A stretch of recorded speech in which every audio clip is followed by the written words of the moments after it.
লালমনিরহাটের তিস্তা টোল প্লাজায় ট্রাকের চাকায় পিষ্ট হয়ে মাসুদ রানা নামে টোল আদায়কারী এক শ্রমিক নিহত হয়েছেন। এ সময় টোল প্লাজার টোল ঘর ভেঙে দুমড়ে মুচড়ে যায়।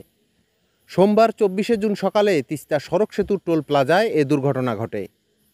নিহত মাসুদ রানা জামালপুরের বকশীগঞ্জ থানার ফজলে হকের ছেলে। দীর্ঘ ৩ বছর ধরে টোল প্লাজায় কর্মরত ছিলেন তিনি। স্থানীয়রা জানান, সোমবার সকালের দিকে রংপুর থেকে লালমনিরহাটগামী 10 চাকার পণ্য বোঝাই একটি ট্রাক নিয়ন্ত্রণ হারিয়ে টোল প্লাজায় ঢুকে পড়ে।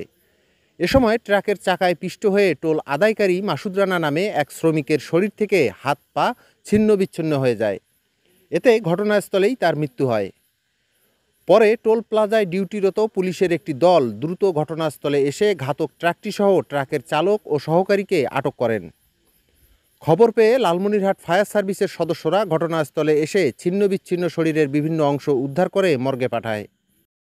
টোল প্লাজার মালিক রেগনাম পেন্টা গ্রুপের ম্যানেজার শহীদ বলেন, মাসুদ গত 3 বছর থেকে আমাদের কোম্পানিতে সততার সঙ্গে কাজ করে আসছে।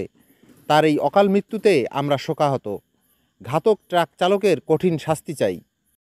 লালমনিরহাট সদর থানার ভারপ্রাপ্ত কর্মকর্তা ওসি ওমর ফারুক ঘটনার সত্যতা নিশ্চিত করে বলেন, ট্রাকের চালক ও সহকারীকে আটক করা হয়েছে।